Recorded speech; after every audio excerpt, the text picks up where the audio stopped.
در زہرا کے نوبر میں نام لکھوانے آیا ہوں۔ آپ ایک صلوات پڑھیں، میں اپنی ڈیوٹی شروع کرتا ہوں۔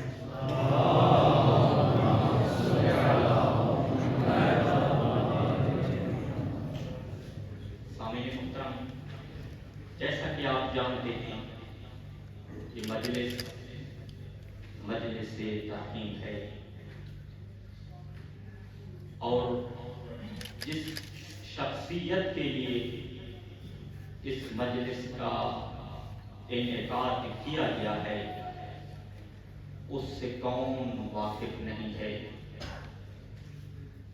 جن کی خدمت میں خلوص اتنا تھا اگرچہ اس نے اپنی زندگی کم پائی مگر ان کی خدمات کو بہت زمانے تک یاد رکھا جائے گا۔ میری التماس ہے ان کے درجات کی بلندی کے لیے مرتبہ سورہ فاتحہ۔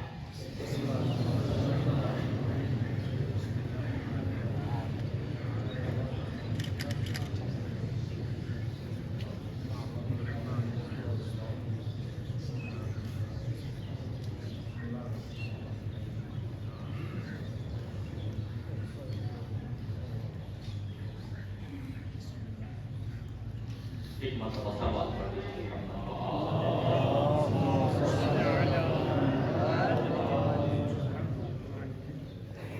سامعین محترم، جب خداوند عالم نے اس زمین و آسمان کو پیدا کیا تو اس وقت خداوند عالم نے زمین کے وارثوں کو زمین پہ بھیجا۔ سب سے پہلا وارث جو اس کائنات میں آیا اس کا نام حضرت آدم نبی اللہ تھا۔ ان کے بعد ان کا بیٹا اس زمین کا وارث بن کے آیا، اور پھر یہ سلسلہ چلتے چلتے حضرت نوح تک پہنچا۔ اللہ نے حضرت نوح کو 4 بیٹے عطا کیے۔ بڑے بیٹے کا نام حام، دوسرے بیٹے کا نام سام، تیسرے بیٹے کا نام یافس، اور چوتھے بیٹے کا نام کنعان تھا۔ جس بیٹے پر تاج نبوت آیا وہ جناب سام تھے، اور اللہ نے جناب سام کا گھر بیٹوں سے بھر دیا۔ تاریخ نے لکھا حضرت سام کو اللہ نے 12 بیٹے عطا کیے، اور ان بیٹوں میں سے ایک بیٹے کا نام لاوس تھا۔ لاوس کو اللہ نے 3 بیٹے عطا کیے۔ بڑے بیٹے کا نام ابلیق تھا، دوسرے بیٹے کا نام تسم تھا، تیسرے بیٹے کا نام حمیم تھا۔ میں آپ کو ایک منزل کی طرف لے کے جانا چاہتا ہوں، اس لیے میں یہ تمہید باندھنے پہ مجبور ہوں۔ صلوات پڑھ دیجیے محمد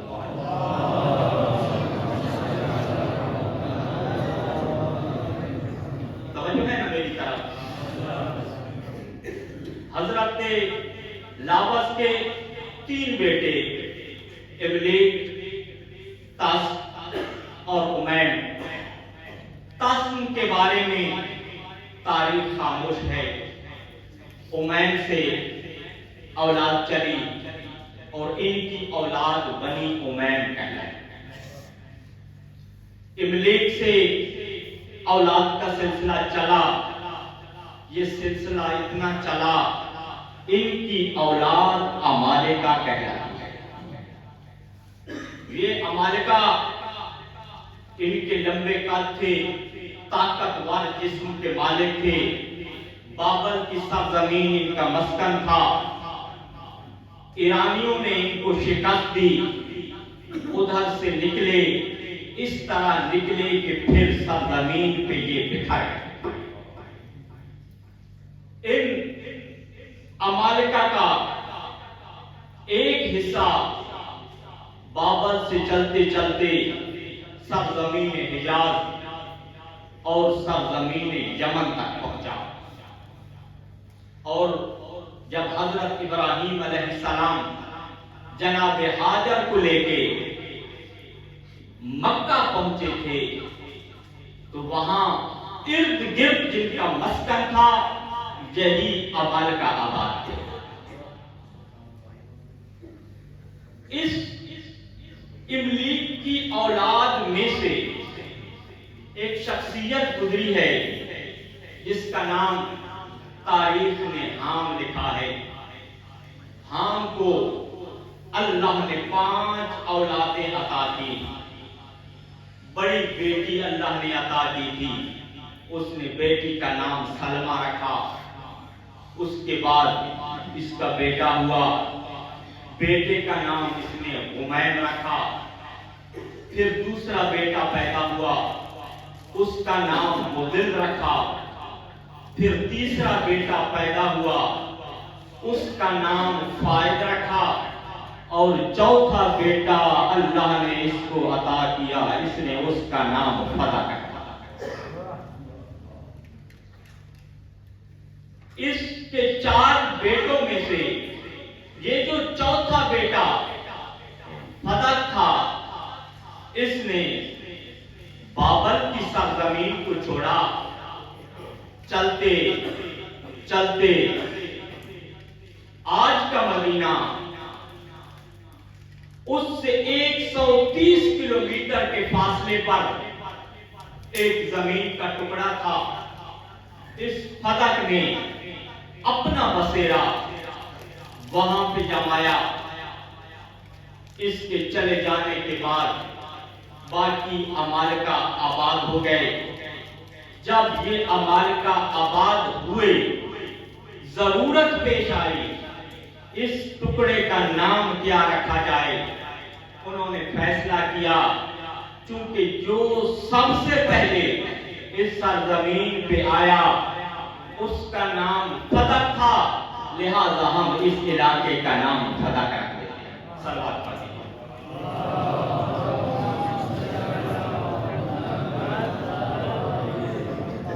ایک بار کو پھر بھی بلاتے ہیں۔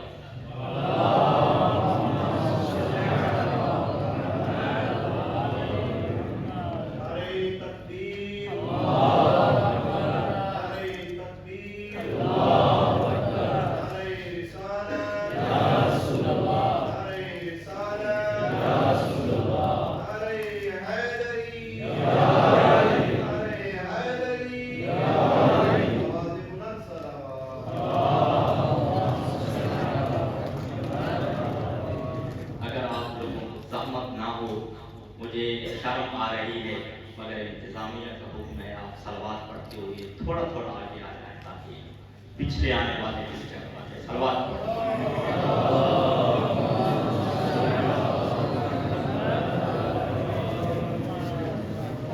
ایک مرتبہ پھر بھی بلانا ہوا۔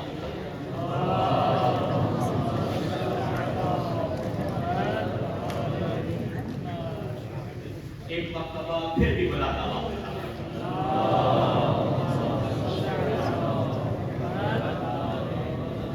توجہ ہے نا بھائی؟ عمالقہ میں سے حام کا بیٹا فتح مدینہ سے 130 کلومیٹر کے فاصلے پر زمین کے ایک ٹکڑے پر اپنا بسیرا جماتا ہے، وہاں پہ آباد ہوتا ہے، پھر اس دنیا سے چلا جاتا ہے۔ بعد کے عمالقہ یہاں پر آباد ہوئے اور انہوں نے اس ٹکڑے کا نام فتح رکھا۔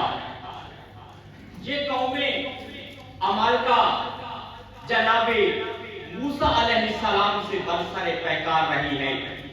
حضرت موسیٰ علیہ السلام سے انہوں نے جنگ کی ہے۔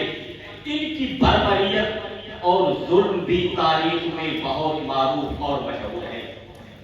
بہرحال یہ عمالقہ فتح میں آباد ہو گئے۔ کچھ عرصے بعد عراق کا ایک بادشاہ تھا، عراق کے شہر بابل سے اس کا تعلق تھا، نیوبند اس کا نام تھا۔ وہ اپنے لشکر اور اپنی رعایا کے ساتھ بابل سے نکلتا ہے۔ سفر طے کرتے کرتے جب سرزمین فتح پہ پہنچتا ہے تو پوچھتا ہے یہاں کون آباد ہیں؟ تو اسے بتایا جاتا ہے جہاں قوم عمالقہ آباد ہے۔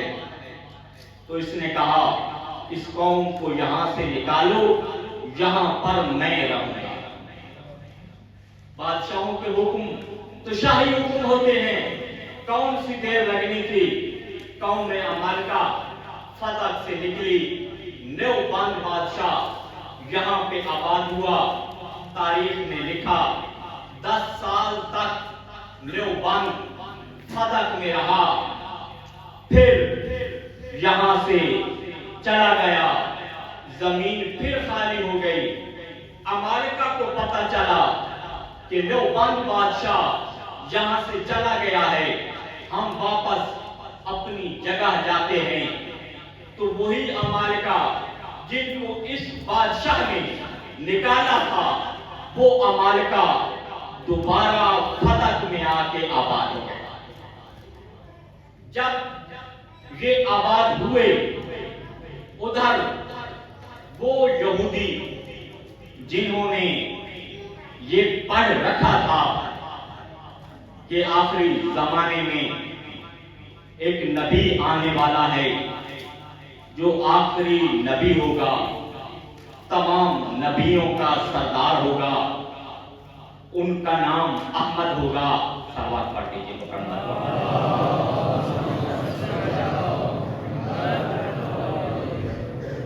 مدینہ سے مبعوث ہوگا۔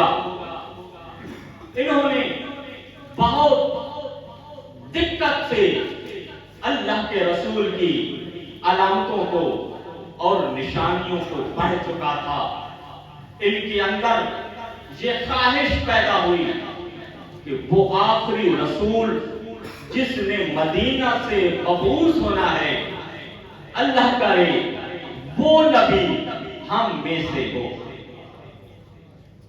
ان یہودیوں نے اپنا علاقہ چھوڑا اور مدینہ کی سرزمین کو تلاش کرتے کرتے مدینہ آئے۔ یہ یہودی 3 حصوں میں تقسیم ہو گئے، کچھ مدینہ میں بس گئے، کچھ یہودی خیبر میں بس گئے، اور کچھ یہودی آ کے فتح میں آباد ہو گئے۔ اب یہاں پہ چونکہ عمالقہ آباد تھے تو ان یہودیوں نے عمالقہ کو پھر فتح سے نکال دیا، اور فتح کو ان یہودیوں نے آباد کر دیا۔ اور فتح میں آنے والے یہودی بہت امیر یہودی تھے، اور جب یہ یہودی فتح میں پہنچے تو اس وقت فتح کی 3 چیزیں بہت معروف تھیں۔ سب سے پہلی چیز جو فتح کی معروف تھی وہ فتح کا کپڑا تھا۔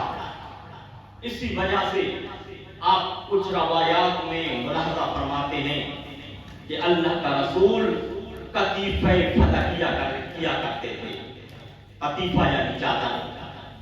تو فتح میں جو کپڑا بنتا تھا بہت معیاری کپڑا بنا کرتا تھا۔ دوسری چیز جو فتح کی بہت معروف تھی، پورے عرب میں اچھی کوالٹی کی گندم کی پیداوار فتح میں ہوا کرتی تھی۔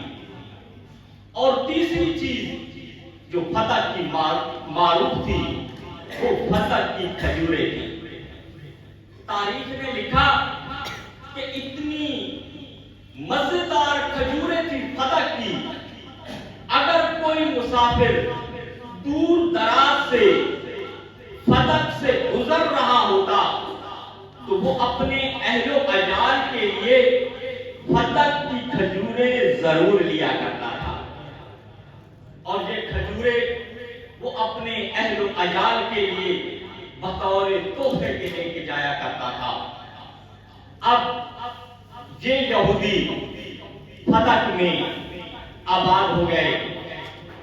اب فتح میں ایک قلعہ تھا جس قلعے کا نام شمروخ تھا۔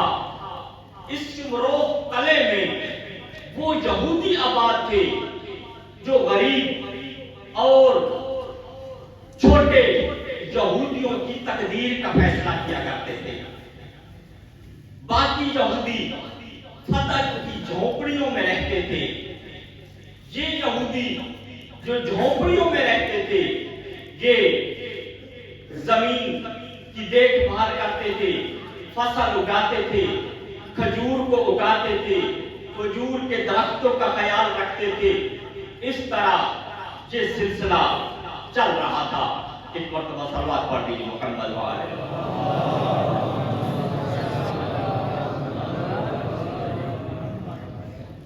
توجہ ہے نا میری طرف؟ آپ پریشان تو نہیں ہو رہے؟ اگر پریشان نہیں ہو رہے تو اس مرتبہ بلند آواز سے صلوات پڑھ دیجیے۔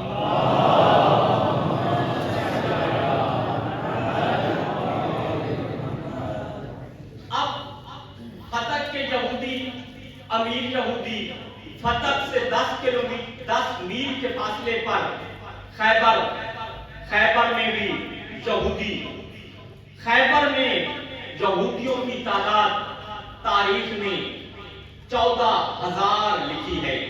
اس وقت خیبر میں 14,000 یہودی تھے، اور خیبر کے یہودیوں کی مالی امداد اور ان سے تعاون فتح کے یہودی کیا کرتے تھے۔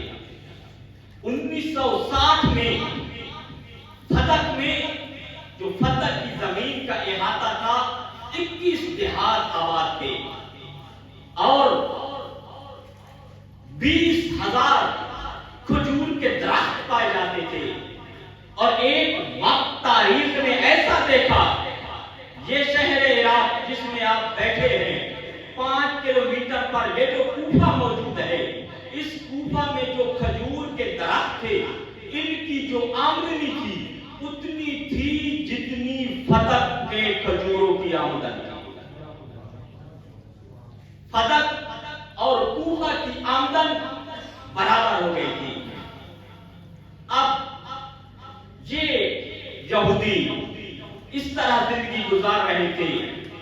وہ یہودی جو مدینہ میں رہ گئے انہوں نے جنگ احد اور جنگ خندق میں مشرکین مکہ کا ساتھ دیا۔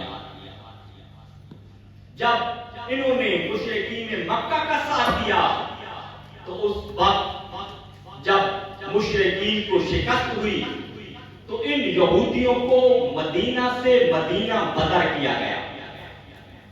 ان یہودیوں نے مدینہ چھوڑا، جا کے خیبر میں آباد ہو گئے۔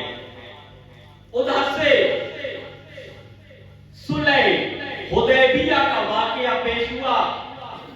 اللہ کے رسول نے مکہ والوں سے صلح کی۔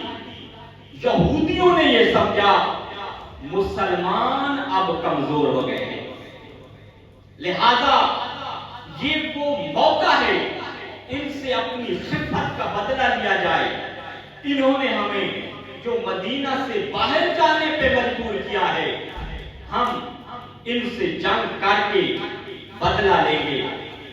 خیبر کے یہودیوں نے مسلمانوں سے، اللہ کے رسول سے جنگ کرنے کی تیاری شروع کر دی، اور فتح کے یہودیوں نے اسلحہ اور باقی امداد دینا شروع کر دی۔ جب اللہ کے رسول کو علم ہوا کہ خیبر کے یہودی جنگ کا پروگرام بنا رہے ہیں، تو اس وقت اللہ کا رسول خیبر کے یہودیوں سے لڑنے کے لیے مدینہ سے نکلا۔ اب خیبر کے یہودیوں کو اس جنگ کے نتیجے میں شکست ہوئی۔ جب شکست کا سامنا ان یہودیوں کو ہوا، ان کی شکست کو فتح والوں نے ملاحظہ کیا، تاریخ نے لکھا فتح کے یہودیوں نے خیبر میں جب امیر المومنین علی ابن ابی طالب کی شجاعت، ذوالفقار کی کٹائی اور مرحب کے قاتل پر یہودیوں کی دہائی کو ملاحظہ کیا، تو اپنے سردار یوشع بن نون کو اللہ کے رسول کی خدمت میں بھیجا، کہا یا رسول اللہ ہم مرنا نہیں چاہتے۔ کہا کیا چاہتے ہو؟ کہا ہم فتح کی ساری زمین یا رسول اللہ آپ کو دینا چاہتے ہیں، آپ ہم سے جنگ نہ کریں۔ اللہ کے رسول نے امیر المومنین کو یوشع بن نون کی طرف بھیجا کہ جاؤ یہ معاہدہ شرائط کے ساتھ مکمل کرو، اور پھر یہودیوں نے ایک درخواست کی، یا رسول اللہ یہ زمین ساری آپ کی، یہ کھجور کے درخت سارے آپ کے، مگر ہماری ایک درخواست ہے کہ یہ زمین پہ کاشت ہم کریں گے، چونکہ اس زمین کی کیفیت کو، اس کی صورتحال کو ہم جانتے ہیں، اور اس سے جتنا غلہ آئے گا آدھا ہمارا ہوگا آدھا آپ کا ہوگا۔ اب یہ فتح اللہ کے رسول کے پاس آیا، تاریخ نے لکھا 14 ذی الحج 7 ہجری اللہ کے رسول خیبر سے نکلے، خوشی کے آثار چہرے پر، کافی عرصہ ہو گیا تھا اپنی بطول کو نہیں دیکھا تھا، ان کی محبت دل میں تڑپ رہی تھی، بغیر اس کے کہ اپنے گھر جائیں سیدھا اللہ کا رسول وہاں آیا جہاں پہ در زہرا موجود تھا۔ پیغمبر اسلام صلی اللہ علیہ وآلہ وسلم جناب سیدہ کے گھر آئے، بیٹی کی پیشانی چومی، اتفاق ایسا تھا جناب ام ایمن جناب سیدہ کی زیارت کے لیے جناب زہرا کے پاس آئی ہوئی تھی۔ جناب رسول خدا بیٹی سے باتیں کر رہے ہیں، جناب جبرائیل آیت لے کے آئے، اعوذ باللہ من الشیطان الرجیم، بسم اللہ الرحمن الرحیم، وآتی ذی القربی حقہ، اے میرے حبیب اپنے قریبیوں کو یہ حق ادا کر دو۔ اللہ کے رسول نے سوال کیا، اے جبرائیل کس قریبی کو کون سا حق دینا ہے؟ تو جناب جبرائیل نے فرمایا، یا رسول اللہ یہ جو فتح آپ کو ملا ہے، یہ فتح سارے کا سارا آپ کا تھا، اس میں کوئی اور شریک نہیں ہے۔ اللہ یہ فرما رہا ہے یہ سارے کا سارا فتح میری بطول کو دے دو۔ کیوں کہا ہے میرا حبیب؟ اس لیے کہ میرا دین خدیجہ کی دولت کا مقروض ہے، میں چاہتا ہوں آج خدیجہ کا قرض اتارو۔ اللہ کے رسول نے جناب زہرا سلام اللہ علیہا کو بلایا اور کہا، بیٹی یہ فتح اللہ کے حکم سے میں آپ کو ہبہ کر رہا ہوں۔ اب یہ فتح خدا بند متعال جناب خدیجہ سلام اللہ علیہا کے حق کے عوض کے طور پر دے رہا ہے، تو سوچو فتح کی آمدنی کتنی ہوگی۔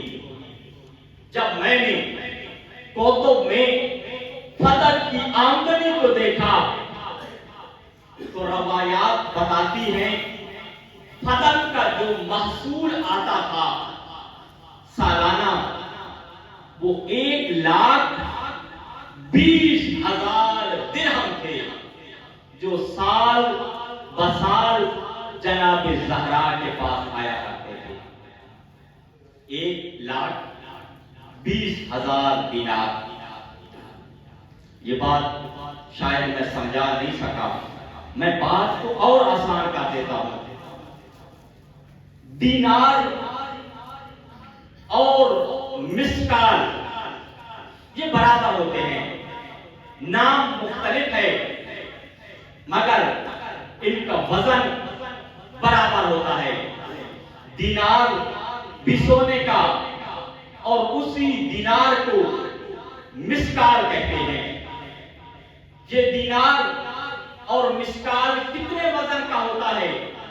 اگر میں آپ کو گراموں میں بتاؤں تو 4.24 گرام کا ایک دینار یا ایک مسکال بنتا ہے.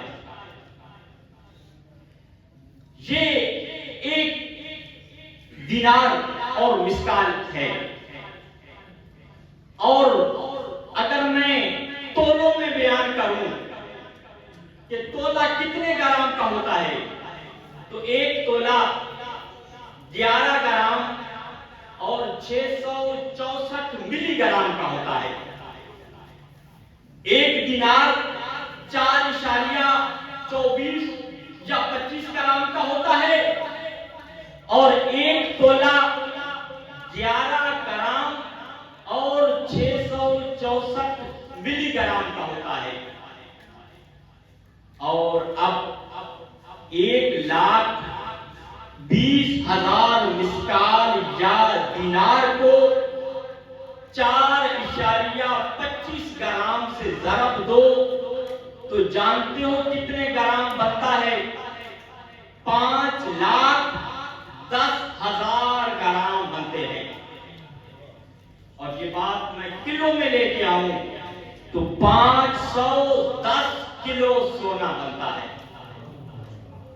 اور بوریوں میں لے کے آؤں کیونکہ اکثر زمیندار گھرانوں سے تعلق ہے میرے احباب کا، تو 5 بوریاں سونے کی بھرتی تھی جو محصول فدق کا آتا تھا. اور جب میں نے آج سونے کے ایک تولے کا ریٹ معلوم کیا تو 2,13,200 روپے کا ایک تولا ہے. اور 510 گرام سونے کے تولے کتنے بنتے ہیں؟ 43,724.27 تولے سونا بنتا ہے. 43,724.27 تولے سونا بنتا ہے.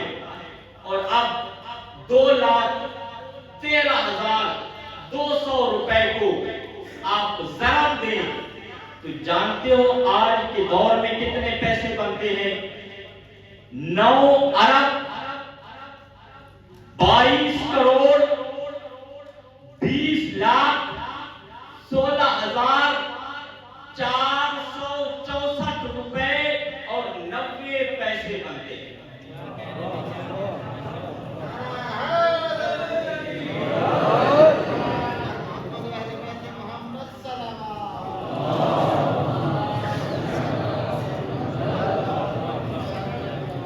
اتنی کم قیمت فدق نہیں تھی جس پہ قبضہ کیا گیا تھا. حکومتیں چلتی تھی فدق پہ.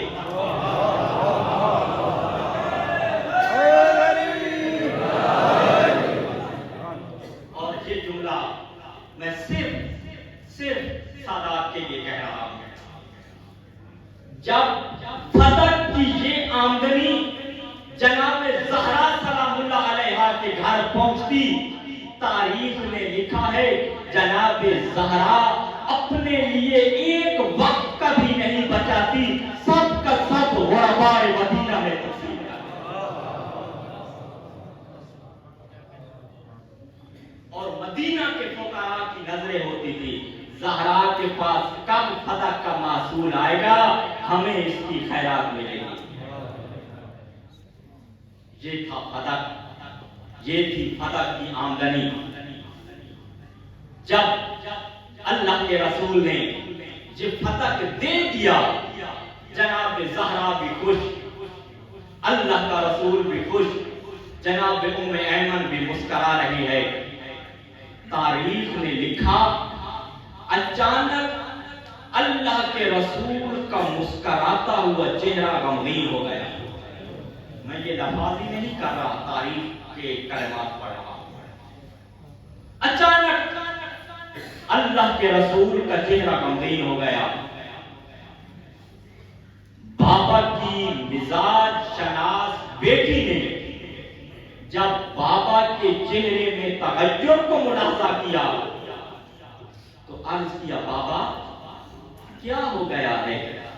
پہلے تو آپ خوش تھے، اب غمگین کیوں ہو گئے؟ کہا، بیٹا میں چاہتا ہوں یہ فتح فقط زبانی آپ کو نہ دوں، فتح دینے کی آپ کو تحریر میں دوں۔ کہا، بابا آپ کی صادق اور امین زبان نے کہہ دیا ہے، خدیجہ کی بیٹی نے لے لیا ہے، میری ماں کا قرض اتر گیا ہے، تحریر کرنے کی کیا ضرورت؟ اللہ کا رسول رونے لگا۔ کہا، بیٹا شاید کبھی اس تحریر کی تمہیں ضرورت پیش آئے، بیٹا ادیم لے کے آؤ۔ ادیم اس چمڑے کو کہتے ہیں جس پر تحریر لکھی جاتی ہے۔ جب جناب سیدہ ادیم اور قلم لے کے آئی، اب میں نے 3 قسم کی روایات دیکھی ہیں۔ ایک روایت کہتی ہے کہ امیر المومنین کو بلایا اور کہا، یا علی لکھو جو میں لکھواؤں۔ دوسری روایت میں ملتا ہے اللہ کے رسول نے خود لکھا۔ سنو کہ تیسری روایت کیا کہتی ہے؟ اللہ کے رسول نے جبرائیل کو بلایا اور کہا، جبرائیل یہ تحریر اپنے پروں سے لکھو۔ یا رسول اللہ کیا لکھوں؟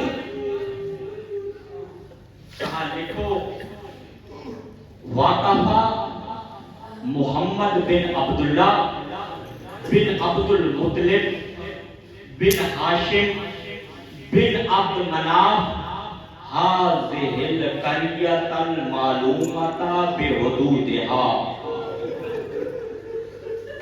وقف على فاطمة وقفا محرما على غيرها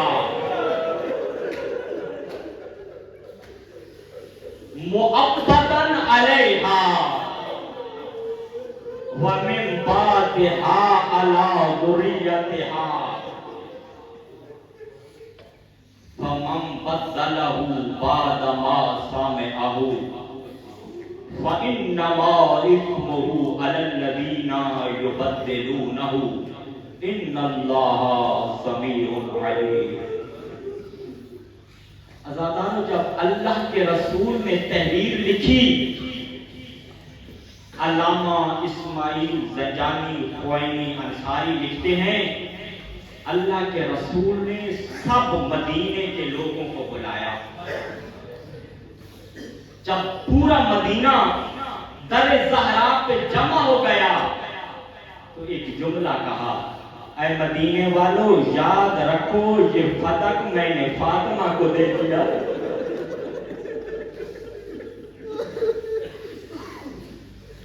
مدینے والوں نے سنا، واپس چلے گئے۔ بس عزادارو زمانہ بدلا، جناب سیدہ کو اطلاع ملی، فتح سے جناب زہرا کے وکلا کو نکال دیا گیا۔ امیر المومنین کی خدمت میں آئی، کہا، یا امیر المومنین مجھے اجازت دیتے ہو میں فتح کا مطالبہ کرنے کے لیے دربار جاؤں؟ میرے پاس بابا کی تحریر لکھی ہوئی ہے۔ عزادارو امیر المومنین نے اجازت دی، جناب زہرا دربار میں آئیں، کہا کمینہ تمہیں حیا نہیں آتا؟ میرے بابا نے جو پورے مدینے کو میرے دروازے پہ بلایا تھا، کہا تھا پھلک میں نے زہرا کو دے دیا ہے۔ جب اس سے یہ یاد آیا، کہا زہرا میں تحریر لکھ کے دیتا ہوں، پھلک تمہارا ہے۔ بس عزادارو جناب زہرا بابا کی تحریر اور دوسری تحریر لے کے دربار سے نکلی۔ ایک ملعون آ رہا تھا، پہلا جملہ کہا یا بنت محمد ما کے هذا الکتاب، کون سی تحریر ہاتھ میں لیے ہوئے ہو؟ عزادارو اس ملعون نے کہا زہرا ہلمی ہے وارنی ہے، اے زہرا تحریر مجھے دکھاؤ۔ فَأَبَتْ أَن تَدْفَعَهُ إِلَيْهِ، جناب زہرا نے دینے سے انکار کیا۔ اب جو سید بیٹھے ہو مجھے معاف کرنا، میں وہ جملے پڑھ رہا ہوں جو میں نے معتبر محاتم میں دیکھے ہیں۔ جب بی بی نے تحریر دینے سے انکار کیا، یہ ملعون ایک قدم آگے بڑھا، جناب زہرا ایک قدم پیچھے ہٹی، یہ ملعون ایک قدم اور آگے بڑھا، جناب زہرا ایک قدم پیچھے ہٹی۔ اب منظر کیا تھا؟ آگے یہ ملعون تھا، پیچھے دیوار تھی۔ اس ملعون نے اپنا نجس ہاتھ بلند کیا، فَلَطَمَ عَلَى وَجْهِهَا، فَلَطَمَ عَلَى وَجْهِهَا، فَانْكَسَرَ قُرْطُهَا، فَارْتَفَعَ صَوْتُهَا بِالْعَنِينِ وَالْبُكَاءِ۔ اس ملعون نے تماچا مارا، جناب زہرا کی بالیاں ٹوٹی، جناب زہرا نے رونا شروع کیا۔ عزادارو میرے سامنے اولاد والے بیٹھے ہو، جب بیٹی کو ماں مارے، باپ موجود ہو، بیٹی تڑپ کے کہتی ہے بابا مجھے ماں مار رہی ہے۔ عزادارو جناب زہرا کے سامنے بابا کی قبر تھی، بابا کی قبر کو دیکھا اور کہا یا ابتا انظر الی ابنتک المظلومہ، بابا کنا فی حیاتک معذبین اصبحنا مسلمین۔ بابا ذرا اپنی مظلوم بیٹی کی حالت کو دیکھو، وہی مسجد نبوی ہے جہاں تو خطبے دیتا تھا، تیری بیٹی کو مارا جا رہا ہے۔ بابا جب تو زندہ تھا میرے گھر میں جبرائیل اجازت مانگ کے آیا کرتا تھا۔ بابا اب ذرا زہرا کی حالت دیکھ، بابا زہرا کو تماچے لگ رہے ہیں۔ بس عزادارو جب جناب زہرا نے رونا شروع کیا تو ملعون نے کہا ترید فاطمہ ان تخوفنی، فاطمہ مجھے ڈرانا چاہتی ہو؟ مدینے کے لوگوں نے سنا، عزادارو جناب زہرا کے ارد گرد جمع ہو گئے۔ قسم بخدا رونے کا جملہ یہ ہے، یہ چھڑا نہیں رہے تھے، یہ جناب زہرا کا تماشا دیکھ رہے تھے۔ ارے مدینے میں اتنی غریب ہو گئی تھی محمد کی بیٹی، بابا کے صحابہ دیکھ رہے تھے، چھڑانے کے لیے کوئی نہیں آ رہا تھا۔ عزادارو فتقدم الیہا، اب یہ ملعون آگے بڑھا، فرفسها برجلہ فأوجس